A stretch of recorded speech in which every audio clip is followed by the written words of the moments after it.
Please come sir. Yeah,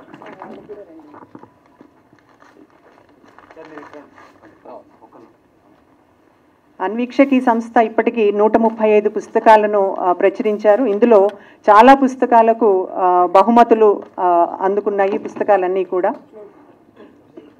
వారికి కూడా అభినందనలు తెలియజేస్తూ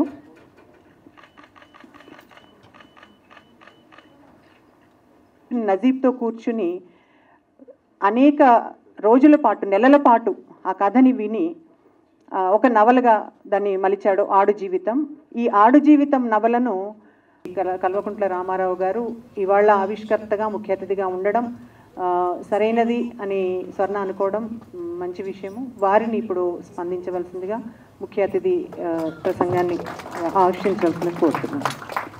థ్యాంక్ యూ.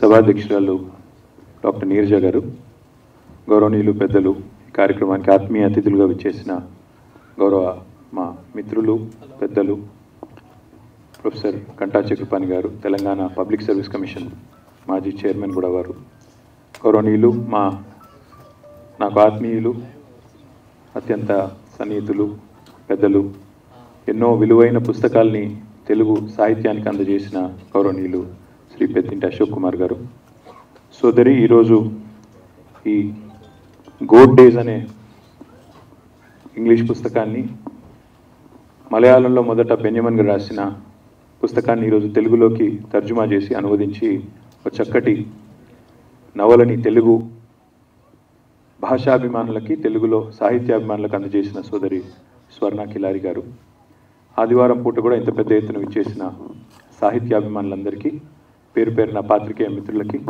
వేదిక ముందు కూర్చున్నారు చాలామంది పెద్దలు, అందరికీ హృదయపూర్వకంగా నమస్కారాలు. డిసెంబర్ 3 తర్వాత కొంత సమయం ఎక్కువ దొరుకుతూ ఉంది పుస్తకాలు చదువుకునేదానికి. కాబట్టి ఈ మధ్యకాలంలో కొన్ని పుస్తకాలు కూడా చదవడం మొదలుపెట్టాను. ఇదివరకు కూడా కోరిక ఉండేది బాగా చదవాలని, చదివేటోని, కానీ ఈ మధ్యకాలంలో కొద్ది సమయం ఎక్కువ దొరుకుతుంది.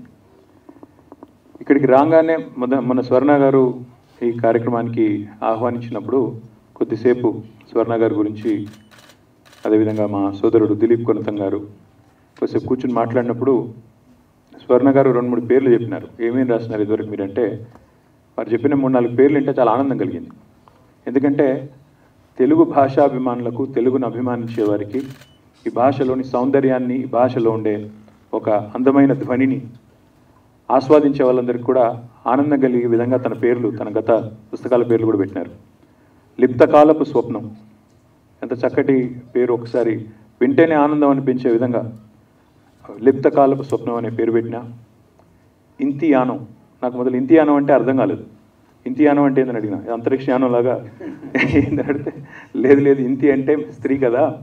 సో మహిళా రచయితలు రాసిన కథలు, దాదాపు 45 మంది రాసిన కథలు, దాని సంకలనాన్ని 45 ట్రావెలాగ్స్ తీసుకొచ్చినాను, అందుకే ఇంతియానం అని పెట్టినా అన్నారు. తర్వాత థాయిలాండ్లో జరిగిన ఆ సంఘటన, 13 మంది కార్మికులు ఎవరైతే అందులో చిక్కుని పోయినారో వారిని, బాస్కెట్బాల్ టీమ్, కార్మికులు కాదు, వారిని ఆనాడు రెస్క్యూ ఆపరేషన్ ఏదైతే ఉందో దాని మీద అక్కడ దాకా వెళ్ళి, థాయిలాండ్ దాకా వెళ్ళి ఆ 13 అనే కథ, ఇవన్నీ విన్న తర్వాత నాకు ఆసక్తి కలిగింది.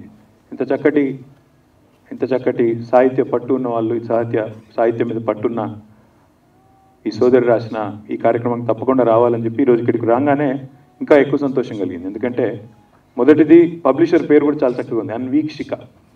అసలు అన్వీక్షికి ఏంది అని అడుగుతున్నాను ఇప్పుడే చక్రపాణి గారిని. అన్వీక్షికి అంటే ఏందన్నా కరెక్ట్గా చెప్పండి అంటే తను చెప్తా ఉన్నారు. ఇక్కడ అన్వేషణ విన్నాము, అన్వీక్షికి అంటే ఏంటని తను ఇప్పుడే అడిగితే చాలా విపులంగా వివరించి చెప్పినారు. తర్వాత ఇక్కడ ఇందాక పరిచయం చేసిన అమ్మాయి పేరింటే కూడా ఆనందం అనిపించింది, దరహాస. అంటే ఇవన్నీ ఎప్పుడో మర్చిపోయిన పదాలు, కొత్త హైబ్రిడ్ నేమ్స్ వస్తున్న ఈ తరంలో ఇంత చక్కటి తెలుగుని ఆస్వాదించే విధంగా ఈ అవకాశాన్ని నాకు కల్పించినందుకు స్వర్ణ గారికి ముందుగా హృదయపూర్వకంగా ధన్యవాదాలు. అన్వీక్షికి సోదరులు ప్రచురణకర్తలు, ఎందుకంటే ఇలాంటి పుస్తకం ప్రచురించాలంటే సాహసం కావాలి. ఇవాళ రేపు నేను రామోజీరావు గారిని ఒకసారి సంవత్సరంన్నర కిందో కలిసినప్పుడు చాలాసేపు కూర్చున్నాం, మాట్లాడుతూ ఉంటే ఆయన ఒక మాట అన్నారు, రాను ప్రింట్ పోతుందండి, ప్రింట్ మీడియా అంతరిస్తుంది, రాబోయే యుగం అంతా కూడా డిజిటలే ఉంటుంది అని ఒక మాట అన్నాడు. చాలా బాధతో అన్నాడు ఆయన మాట, చాలా బాధతో. ఎందుకంటే ఆయన ఉద్దేశం ఏమంటే చదువుడు అనేది తగ్గిపోయింది. ఇందాక సోదరుడు అశోక్ కుమార్ గారు కూడా చెప్తా ఉండే, చదవడం అనేది తగ్గిపోయింది, ముఖ్యంగా ప్రింట్ చదవడం అనేది. అలాంటి ఈ రోజుల్లో మరి దాదాపు 150 పుస్తకం అన్నారు.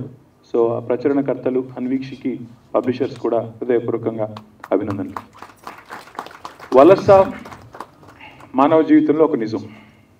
వలస కేవలం బొంబాయి, దుబాయ్కో, అమెరికాకో ఇంకొకడికో కాదు. వలస అనేది ప్రాంతాల మధ్యన వలసలు ఉంటాయి, రాష్ట్రాల మధ్యన వలసలు ఉంటాయి, దేశాల మధ్యలో వలసలు ఉంటాయి. వలస అనేది ఎందుకు నిజం అంటే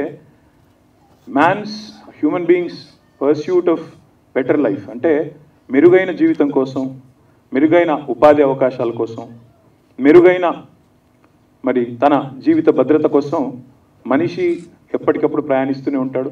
ఎప్పటికప్పుడు ఆ వలస అనేది ఒకటి కొనసాగుతూనే ఉంటుంది. ఇవాళ ఎంతో దూరం కాదు, ఇక్కడ నుంచి మనం హైదరాబాద్లో పక్కనే ఉండే మూసాపేటకి పోతే శ్రీకాకుళం నుంచి వచ్చి అక్కడ స్థిరపడ్డ వేలాది మంది సోదరులు మీకు ఇక్కడే కనబడతారు.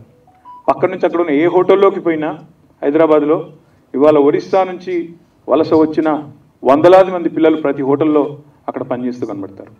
ఇంకొద్దిగా గ్రామీణ తెలంగాణకి పోతే కరోనా అప్పుడు మేము గమనించింది అసలు ఆశ్చర్యకరమైన విషయం, ఇటుక బట్టీల దగ్గర మొత్తం బీహారు, జార్ఖండ్ కార్మికులు, రైస్ మిల్లుకు పోతే జార్ఖండ్ వాళ్ళు, అదేవిధంగా హైదరాబాద్లో మీరు ఏ కన్స్ట్రక్షన్ సైట్కైనా పోండి, నిర్మాణంలో ఉన్న ఏ బిల్డింగ్ కాడికన్నా పోండి, అక్కడ వేల మంది కార్మికులు అన్ని రాష్ట్రాల వాళ్ళు ఉంటారు.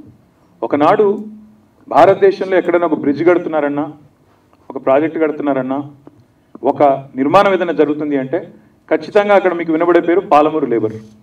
పాలమూరు నుంచి వలసలు ప్రతి సంవత్సరం దాదాపు 14 లక్షల పైచిలకు సీజనల్ మైగ్రేషన్ వెళ్తారు, 6 నెలలు పనిచేస్తారు, తిరిగి వస్తారు.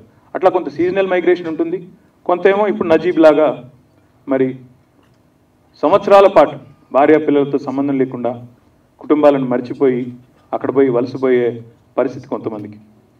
వలస అనగానే నాకు ఇందాక మిత్రులు మాట్లాడుతూ ఉంటే ఒకటి గుర్తొచ్చింది. ఎప్పుడో చిన్నప్పుడు విన్న మాట ఇది. వలస 2 రకాలు. కొంతమంది అమెరికా పోయే వాళ్ళకి, ఆస్ట్రేలియా పోయే వాళ్ళకి, ఇంగ్లాండ్ పోయే వాళ్ళకేమో ఈ ఒక రకమైన వలస, ఒక రకమైన తాత్పర్యం ఉంటుంది, ఒక రకమైన వారికి అల్టిమేట్ గోల్ ఉంటుంది. మిగతా వాళ్ళకి ఇంకొక రకంగా ఉంటుంది. ఎప్పుడో చిన్నప్పుడు చదివింది ఒకటే సెంటెన్స్, దాన్ని రెండు రకాలుగా ఎట్లా వినవచ్చు అని.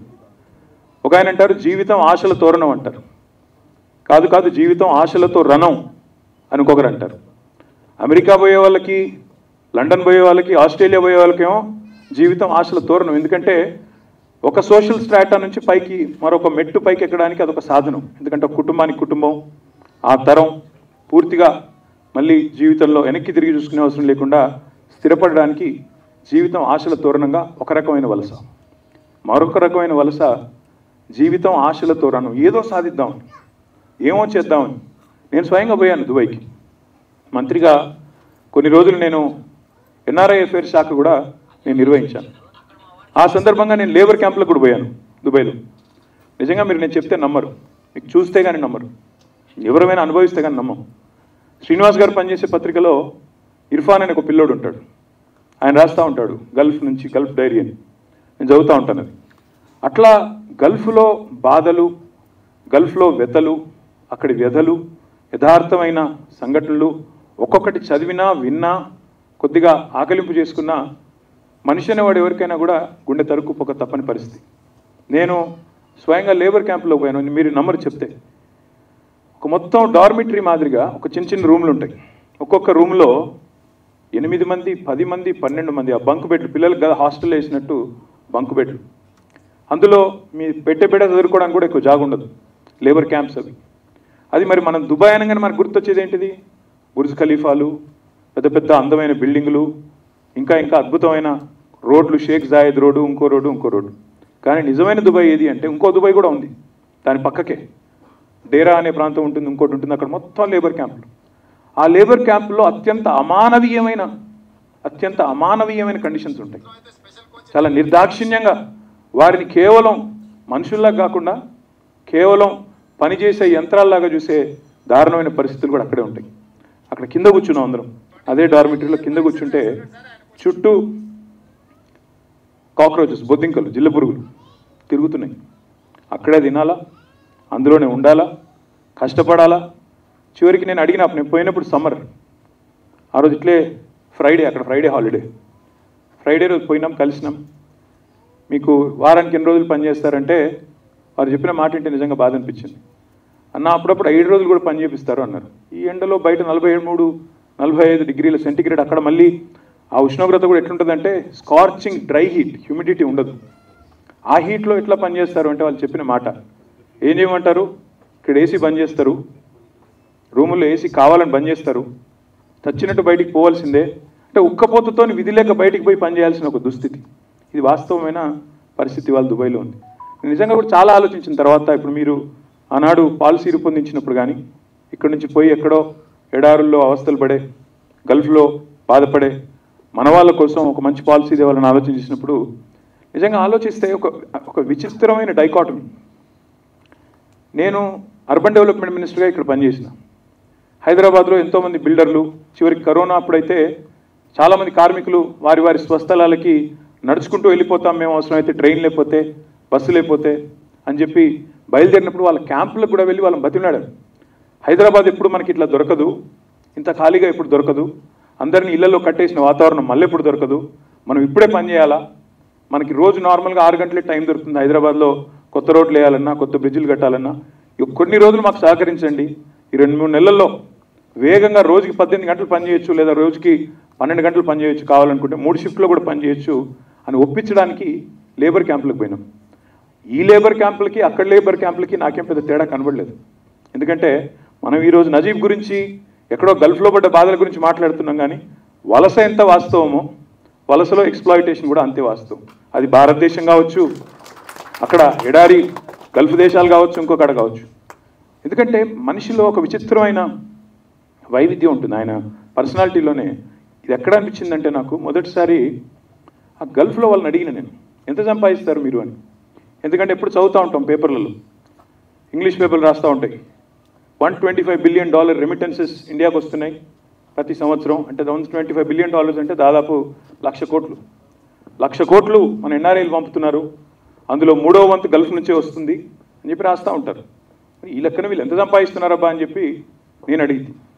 నిజంగా లెక్క తీస్తే వాళ్ళు పాపం అర్ధాకలితో అక్కడ పనిచేసేటోళ్ళు, వాళ్ళు తిన్నా తినకపోయినా భార్య పిల్లలకు పంపాలని చెప్పి మా వాళ్ళు తిరిగి పంపితే ఓ ఇల్లు కట్టుకుంటారనో, ఒక భూమి కొనుక్కుంటారనో, మెరుగైన జీవితం అందుతుందనో నిజంగా అర్ధాకలితో అలమటిస్తూ అక్కడి నుంచి పంపుతూ ఉంటారు. కానీ డబ్బుల పరంగా చూస్తే, క్వాంటం పరంగా చూస్తే హైదరాబాద్లో ఇక్కడ నిర్మాణ రంగంలో సంపాదించేదానికి అక్కడ దానికి పెద్ద తేడా లేదు. నిజానికి ఇక్కడ భార్య పిల్లలతో ఉంటూ బ్రహ్మాండంగా దాదాపు 5-10% తేడా, అంతేగా అంతకంటే ఎక్కువ ఏం లేదు. మరి ఇక్కడే ఉండి చేయొచ్చు కదా అని అడిగినాం. లేదన్నా ఇదే అలవాటు అయిపోయింది. నాకు అర్థమైంది ఏంటంటే నిజంగా కూడా మనిషికి ఇమ్మిగ్రెంట్గా మారినప్పుడు, వలసపోయినప్పుడు మనిషిలో ఒక స్విచ్ ఏదో ఆన్ అవుతుంది. ఇంట్లో నువ్వు చేసే పని, నీ సొంత ఊళ్ళో నువ్వు చేసే పని, నామోషిగా అనిపించే పని కూడా బయటికి పోతే ఇమిగ్రెంట్గా మారితే మాత్రం నువ్వే చేసుకుంటావు, అంతకంటే ఎక్కువ చేస్తావు. అది అమెరికా పోయినోడికైనా అదే పరిస్థితి, ఆస్ట్రేలియా పోయిన వాడికైనా అదే పరిస్థితి, దుబాయ్ పోయిన వాడికైనా అదే పరిస్థితి, ఇక్కడి నుంచి బొంబాయి పోయిన వాడికైనా అదే స్థితి. ఉదాహరణకి నేను కూడా అమెరికా పోయి కొద్ది కాలం చదువుకున్నాను, తర్వాత పని చేసినాను. హైదరాబాద్లో ఉన్నప్పుడు, ఇంట్లో ఉన్నప్పుడు ఇక్కడ చాయ్ కప్పు తీసి అక్కడ పెట్టకపోయేది, అలవాట్లేదు. మా అమ్మ చేసేది, లేకపోతే ఇంట్లో ఎవరో చేసేది, మనం పట్టించుకునేది కాదు. కానీ ఎప్పుడైతే సొంతంగా చేయాల్సి వస్తుందో ఆ పని, అప్పుడు పని విలువ తెలుస్తుంది, అప్పుడు మనిషికి ఒళ్ళు వంగుతుంది, అక్కడ నామోషి అనిపించదు. అదే ఇంట్లో చేయాలంటే, మీ ఊళ్ళో సొంత ఊళ్ళో చిన్న పని చేయాలంటే నామోషి, ఎవరేమనుకుంటారో, ఇంతమంది ముందు ఈ పని చేస్తామా, డిగ్రీ చదువుకున్నాం, పీజీ చేసినాం, ఈ రకమైన పని ఇట్లా చేస్తాం, ఇంత నామోషి. కానీ ఇదే పని వేరే చోట చేయడానికి మాత్రం మనిషికి ఆ నామోషి అడ్డం రాదు. ఎందుకు చెప్తా ఉన్నా అంటే ఈరోజు ఒక రకమైన డైకాటమీ, బాధ అనిపిస్తుంది. హైదరాబాద్లో ఇవాళ నిర్మాణాలు ఎన్ని జరుగుతున్నాయంటే భారతదేశంలోనే బహుశా ఎక్కడ జరిగినంత కన్స్ట్రక్షన్ హైదరాబాద్లో జరుగుతుంది. మీరు ఏ కన్స్ట్రక్షన్ సైట్కి అయినా పోండి, సెంటరింగ్ వాడు రాజస్థాన్ వాడు, ప్లంబింగ్ వాడు మరొక రాష్ట్రం ఉత్తరప్రదేశ్, టైల్స్ వేసేవాడు బీహార్ వాడు, ఒక్కడు తెలుగువాడు కనబడు మీకు, ఒక్కరు కూడా. ఏందయ్యా ఇది అంటే, మన వాళ్ళు ఎక్కడున్నారా అంటే ఇంకెక్కడో గల్ఫ్లో ఉన్నారు. ఇదేమి మిస్ మ్యాచ్, ఇక్కడ అవకాశాలు ఇంత అపారంగా పెట్టుకొని ఇంకెక్కడికో ఎందుకు పోవాలి అని చెప్పి కొంత ప్రయత్నం కూడా చేశాం. మా ఇక్కడ ఉండే బిల్డర్లందరినీ పెట్టి మన పిల్లలకి ఇక్కడే నైపుణ్య శిక్షణ కూడా ఇచ్చి వాళ్ళకు తగ్గ విధంగా తర్ఫీదునిచ్చి ఇక్కడే ఎంగేజ్ చేయాలని ప్రయత్నం చేసాం. కానీ ఏం అడ్డం వస్తుందంటే దట్ ఇమిగ్రెంట్ మెంటాలిటీ. ఇక్కడ చేయడానికి ఇష్టం ఉండదు.